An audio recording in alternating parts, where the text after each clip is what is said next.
দর্শক আমন্ত্রণ আপনাদের সবাইকে চট্টগ্রাম প্রতিদিনে। আমি জান্নাতুল কুলি আপনাদের সঙ্গে আছি। আগামীকাল সকাল ৯টা থেকে হামরোগের জরুরি টিকা কার্যক্রম শুরু হবে বলে জানিয়েছেন স্বাস্থ্যমন্ত্রী সরদার মোহাম্মদ সাখাওয়াত হোসেন। দুপুরে সচিবালয়ে টিকাদান কর্মসূচি নিয়ে সংবাদ সম্মেলনে এসব কথা জানান তিনি। বলেন, অতিরিক্ত ঝুঁকিপূর্ণ বিবেচনায় প্রথমে বরিশাল, রাজশাহী, ময়মনসিংহ, যশোর সহ 18 জেলার 30টি উপজেলায় টিকাদান কর্মসূচি চলবে। আর 6 থেকে 59 মাস পর্যন্ত বয়সী শিশুদের প্রথম দফায় টিকা দেয়া হবে, এমনটাও জানান মন্ত্রী। বলেন, যারা ইতিমধ্যে হাম আক্রান্ত অথবা জ্বরে আক্রান্ত তাদের ভিটামিন এ দেয়া হবে, তবে যাদের টিকা দেয়া হবে তাদের ভিটামিন এ দেয়া হবে না। 18টা ডিস্ট্রিক্টের অধীনে 30টা উপজেলায় আমরা আগামীকাল সকাল 9টা থেকে টিকা কার্যক্রম মিজেলস আমরা শুরু করতে যাচ্ছি। তার মধ্যে 5টি স্পটে আমরা নিজেরা আমাদের মন্ত্রণালয় থেকে, সরকারের পক্ষ থেকে আমরা উপস্থিত থাকব। বাকি 25টা উপজেলায় আমাদের সিভিল সার্জনগণ স্থানীয় কর্মকর্তাদের নিয়ে ওই কাজটা উদ্বোধন করবেন। কক্সবাজারে হামের সংক্রমণ দ্রুত বাড়ছে, আর এ পর্যন্ত আক্রান্ত হয়ে 4 শিশুর মৃত্যু হয়েছে, যা উদ্বেগ তৈরি করেছে। জেলা সদর হাসপাতাল সহ বিভিন্ন চিকিৎসা কেন্দ্রে জ্বর এবং ফুসকুড়ি নিয়ে শিশুরা ভর্তি হচ্ছেন। আর এ বিষয়ে কক্সবাজার থেকে আরো খবর জানিয়েছেন আমাদের সহকর্মী ইরফানুল হাসান। সারা দেশের মতো কক্সবাজারেও বৃদ্ধি পেয়েছে হামের রোগীর সংখ্যা, জেলা জুড়ে বৃদ্ধি পেয়েছে হামের প্রাদুর্ভাব।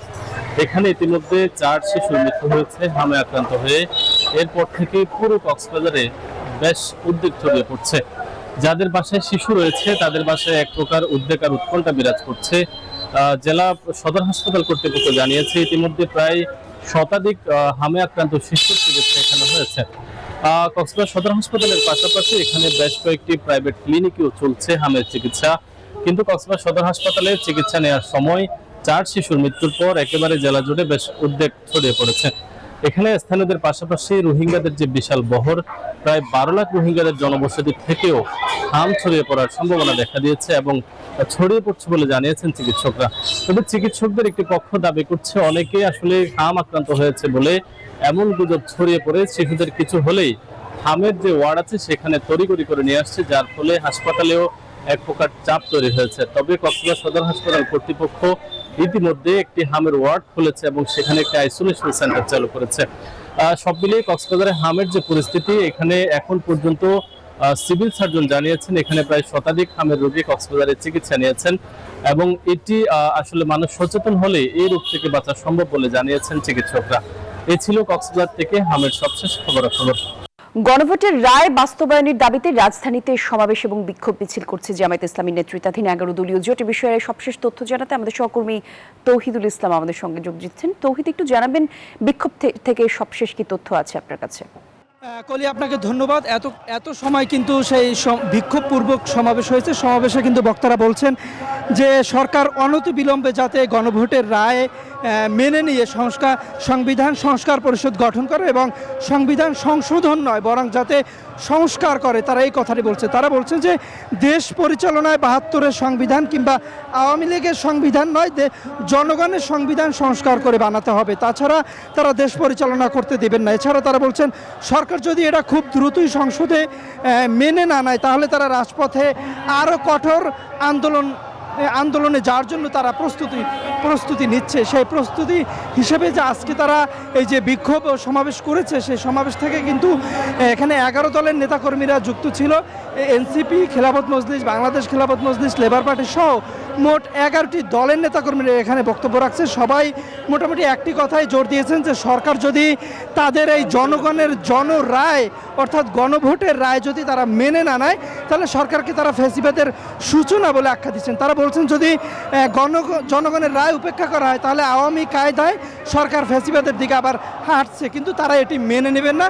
তারা সরকারকে বারবার হুঁশিয়ারি দিয়ে বলছেন যাতে সরকার যদি এটি মেনে নেয় তাহলে সরকারকে তারা রাষ্ট্র পরিচালনায় সহযোগিতা করবেন, আর যদি এই জনরায়কে তারা উপেক্ষা করেন তাহলে কিন্তু তারা সরকারের বিরুদ্ধে যত প্রকার কঠোর আন্দোলন সংগ্রাম করা লাগে সেটি তারা রাজপথে করবেন। এবং এটিও বলছেন যতক্ষণ পর্যন্ত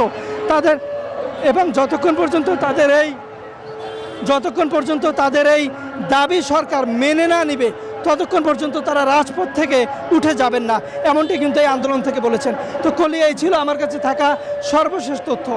জি, ধন্যবাদ আপনাকে তৌহিদ। নৌপরিবহন প্রতিমন্ত্রী রাজীব আহসান বলেছেন, তারেক রহমান সব শ্রেণী পেশার মানুষের জন্য সমান দৃষ্টিতে কাজ করছেন। দেশের উন্নয়ন এবং মানুষের কল্যাণে তিনি সবসময় কাজ করে যাচ্ছেন। দুপুরে নোয়াখালীর দ্বীপ উপজেলার হাতিয়ায় নলচিরাঘাট এলাকায় সরেজমিনে পরিদর্শনে গিয়ে এসব মন্তব্য করেন তিনি। আর এই সময় তিনি ফেরিঘাট এবং নদী পথের বিভিন্ন সমস্যা ঘুরে দেখেন, একই সাথে সংশ্লিষ্ট কর্মকর্তাদের প্রয়োজনীয় দিক নির্দেশনাও দেন। এছাড়া দ্বীপ উপজেলা হাতিয়ার মানুষের যাতায়াত ব্যবস্থা আরও নিরাপদ এবং সহজ করতে মন্ত্রণালয়ের উদ্যোগে নানা পরিকল্পনার কথাও জানিয়েছেন তিনি।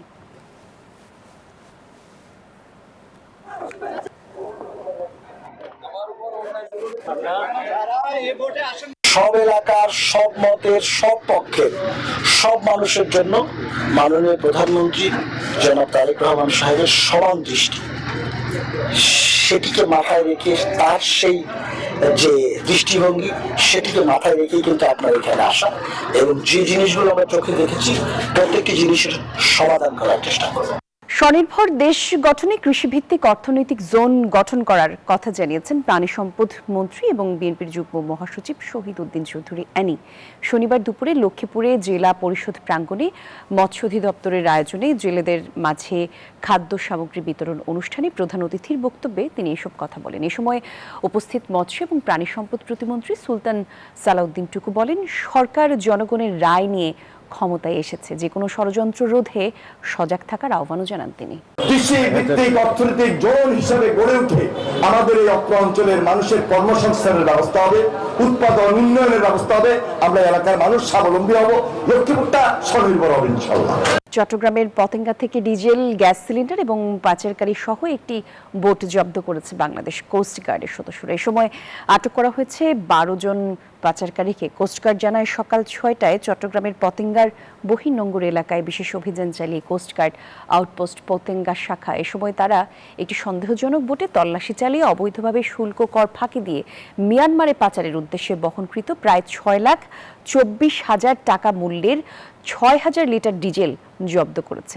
এছাড়াও জব্দ করা হয় 6টি গ্যাস ভর্তি সিলিন্ডার, নগদ 15,896 টাকা এবং পাচার কাজে ব্যবহৃত বোটটি।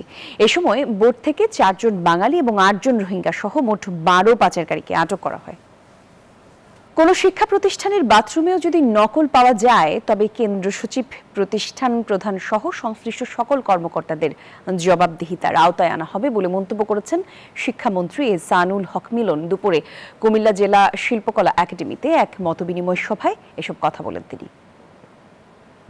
খুব বেশি সচেতন থাকেন, সেইখানে দেখা যায় যে কোচিং সেন্টারে বেশি ইন্টারেস্ট নাকি, সেই জন্য কোচিং সেন্টার আগামী দিনে আস্তে আস্তে 100% বন্ধ হতে হবে।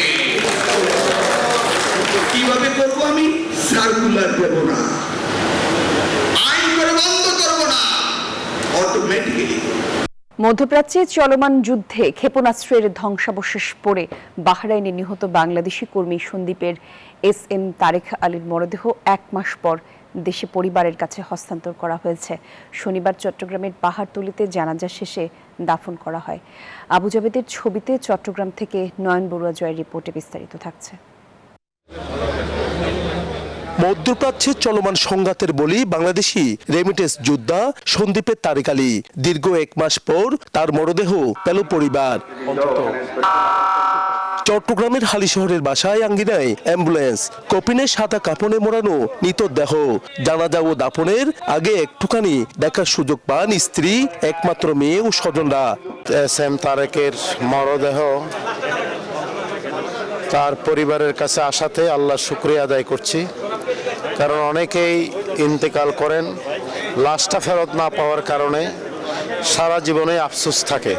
বাংলাদেশ সরকার যেন বাহরাইন সরকারকেই আমাদের এই পরিবারটার দিকে যেন মানে স্বাচ্ছন্দ্যবাদ চলতে পারে, সে ধরনের একটা ব্যবস্থা করে দেওয়া।